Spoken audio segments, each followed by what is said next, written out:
300 anos, aí, 200 anos de uma paz perpétua, bonita, e aí chegou em Roma, a coisa desanda.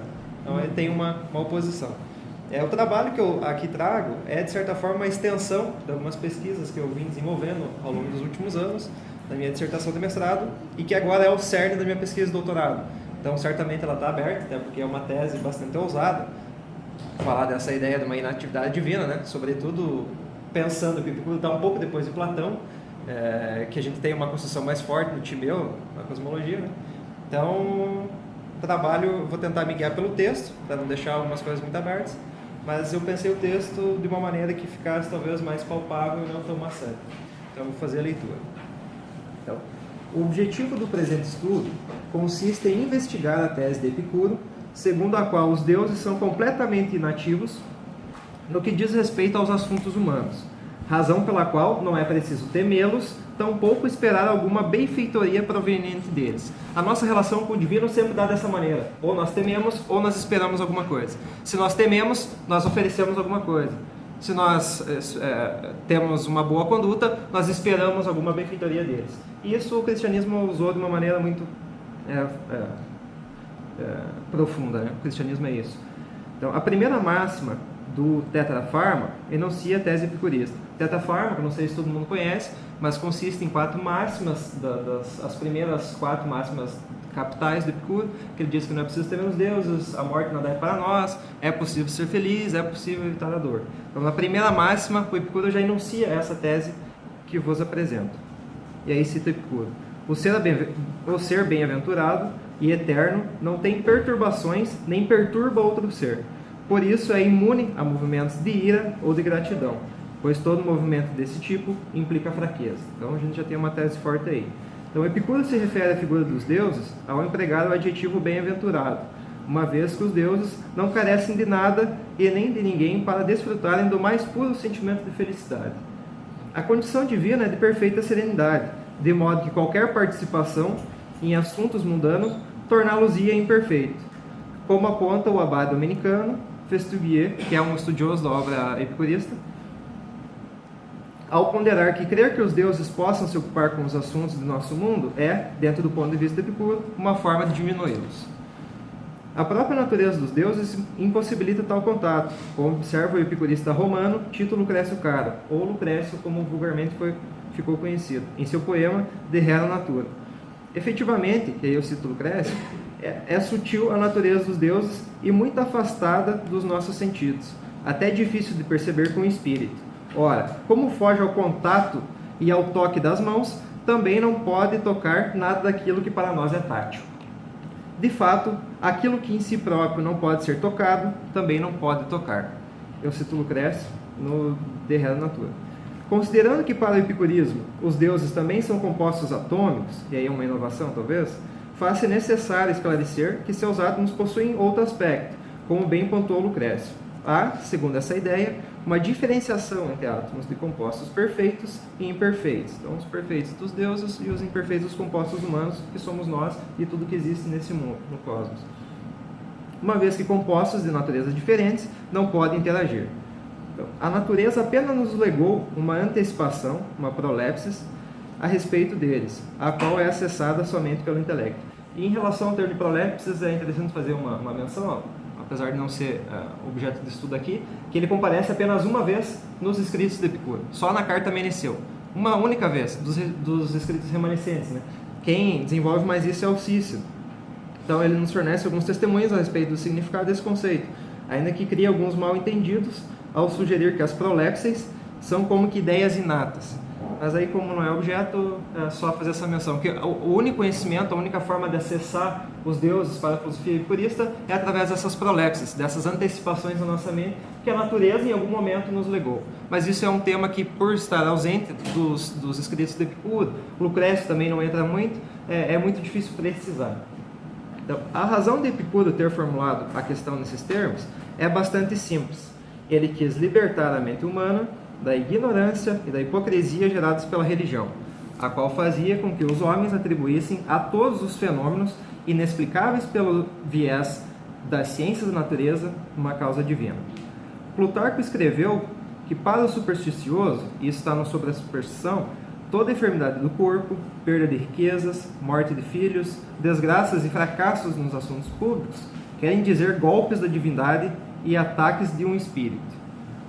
A religião caminhava em sentido oposto ao da ciência, uma vez que se contentava com explicações rasas, sem buscar conhecer efetivamente as causas de tais acontecimentos. É por isso que, inclusive, Plutarco reconhece uma superioridade do ateísmo. Antes de vincular a natureza dos fatos a entes metafísicos, o ateu busca esclarecimento para sua mente e explicação para os eventos que em sua vida experimenta ou presencia, iniciativas que caracterizam o fazer ciência grego. Não significa que Epicuro tenha sido um ateu propriamente dito, como muita gente insistiu ao longo da história da filosofia, uma vez que ele afirmou que os deuses de fato existem, e é evidente o conhecimento que temos dele. Isso está na carta a Meneceu. O que realmente importa é o fato de que, ainda que Epicuro admita a aceitação que, ao que tudo indica, se deu para não negar toda a tradição de pensamento que o antecedeu, como buscaremos fundamentar mais para frente, e isso vai ser desenvolvido mais na minha tese, na verdade, isso está bem embrionário ainda, a existência dos deuses, ele não concorda com o juízo, sustentado por falsas opiniões, que deles faz a maioria, a respeito dos deuses. Então, o Deus epicurista é, portanto, e eu cito Cícero de Natura Deorum, totalmente inativo. Ele não tem uma rodada de tarefas para executar e nenhuma estrutura para configurar. Ele sente prazer em sua própria sabedoria e virtude, absolutamente certo de que estará perenemente cercado pelos maiores e mais respeitosos prazeres. Não são os deuses que regem o universo, mas sim os átomos em movimento. Frente a isso, delimitamos o primeiro aspecto da presente proposta de comunicação. Ao conferir tal caráter aos deuses, e ao mesmo tempo em que dirige uma crítica à religião, Epicuro convida o sábio epicurista a promover por si mesmo a sua edificação. Sustentamos dessa forma, com base na sentença vaticana de número 77, não sei se todo mundo sabe, mas o corpus filosófico de Epicuro que chegou até nós, estão reunidos em três cartas, carta a Meneceu, carta a Pítrox e carta a Heródoto. É um conjunto de máximas e as sentenças vaticanas, que na verdade foram descobertas na Biblioteca do Vaticano, no século XIX, que são um conjunto de máximas, 81 máximas, que reúnem o pensamento de Epicuro. Então é muito fragmentado, é muito difícil a gente entrar em algumas teses por conta desse caráter. E aí na sentença... Quartinho. Isso, exatamente. As duas traduções, a gente tem duas traduções, né? A das máximas e das sentenças do professor Quartinho de Moraes, da Unicamp lá. Ele é uma tradução comentada muito boa também. E aí na sentença vaticana, Epicuro diz que é inútil pedir aos deuses o que temos capacidade de conseguir por nós mesmos. Pedir aos deuses, deixa eu só retomar aqui então, sustentamos dessa forma, com base na sentença vaticana 77, né? Que diz que é inútil pedir aos deuses o que temos capacidade de conseguir por nós mesmos, que a tese da inatividade dos deuses de Epicuro converge para a afirmação da autonomia da vontade individual, da qual a autarqueia é a máxima expressão. A negação de uma função ativa dos deuses pode ser interpretada como uma proposta de qualificar o ethos humano a partir de razões e princípios que sejam condizentes com a natureza própria do humano. Princípios de ordem divina não poderiam servir de parâmetro para o estabelecimento de uma boa vivência, uma vez que comprometeriam a liberdade, a eleuteria, a qual só vem a ser possível mediante a não dependência de tudo o que é externo ao sábio. Como, aliás, pressupôs Epicuro, que da independência, ou seja, da autarqueia, a liberdade, a eleuteria, é o melhor fruto. Além da liberdade, a autonomia da vontade individual também proporcionava a ataraxia, isto é, um estado de imperturbabilidade física e mental, o qual poderia ser alcançado por aqueles que se dedicam ao estudo da fisiologia. Então é preciso, como a gente comentava antes, se dedicar ao estudo da física, primeiro, para só então conseguir desfrutar desse estado de ataraxia. Mediante o conhecimento de que é possível encontrar uma explicação, ou mais de uma, como admite Epicuro na carta a Heródoto, na natureza para os mais variados fenômenos que atormentam a mente humana, não haveria mais razões para se atribuir uma causa divina para os mesmos. Então Epicuro ele vai fazer uma espécie de descrição. Os raios podem acontecer de tal maneira, as chuvas de granizo podem acontecer de tal maneira. Então ele dá várias explicações para o mesmo fenômeno físico, para tirar essa ideia de que aconteceu porque o São Pedro quis, não sei o que. Então ele vai admitir essa hipótese de mais de uma possibilidade de explicação para se tirar desse campo bem religioso, né? A esse respeito, Cícero faz uma observação, ainda que possua uma conotação negativa em seu escrito, e essa observação é bastante pertinente. E aí eu cito Cícero: vocês, epicuristas, costumam vangloriar-se de libertar os homens da superstição, mas isso é facilmente alcançado depois de privarem os deuses de todo o seu poder. Contrário ao que diz Cícero, os epicuristas não defendem a privação das potencialidades divinas, uma vez que para tal seria preciso antes reconhecer a existência dessas potencialidades, mas a não atribuição dessa força ou vigor. Deve-se considerar que o mundo nasceu, para todos os efeitos, do encontro dos átomos que se movimentam pelo espaço vazio. Espaço esse é a condição para a criação do que quer que seja, visto que sem ele, as pequenas partículas restam estáticas. De qualquer modo, dizer que foi por causa dos homens que os deuses, e aí eu cito Lucrécio, por causa dos homens que os deuses quiseram preparar a maravilhosa natureza do mundo e que, por conseguinte, convém louvar a louvável obra dos deuses e julgá-la eterna e imortal. Dizer que não é lícito abalar jamais nos seus fundamentos, seja qual for a razão, ou atacá-la com palavras ou derrubá-la inteiramente, apenas porque foi fundada para a raça humana e por toda a eternidade pela antiga sabedoria dos deuses. Imaginar outras coisas desse gênero e vir apresentá-las é, ó mêmio, perfeita loucura. Afirmar algo do que Lucrécio menciona acima significa desconhecer os próprios princípios da física epicurista. Ao invés de representar a figura de artesãos que tudo criaram, os deuses devem apenas servir de referência intelectual e ética para a determinação de vivências serenas e felizes. Eles são somente deuses para si, característica que impede que sejam algo para outro. Não sendo, portanto, nem criadores nem senhores, os deuses não são nada em relação a nós. Ou melhor, é a sua relação conosco que não é nada. Da parte deles, essa relação é claramente inexistente. Resta, enfim, a tese de que, a partir da negação de um papel ativo aos deuses, Epicuro busca desarraigar completamente dos corações humanos a religião como fonte de opressão, nascendo assim a recomendação de que cabe ao sábio exercer a função de artesão da sua própria existência, tendo o dever de esculpir os próprios princípios que lhe proporcionem uma melhor vivência. A grande questão ética imposta a Epicuro consistia em afirmar a autonomia do homem em favor de si mesmo e em oposição a qualquer soberania externa, e aí os deuses se apresentam como uma soberania externa, que a ele se impusesse como autoridade moral. Os deuses são autoridades morais.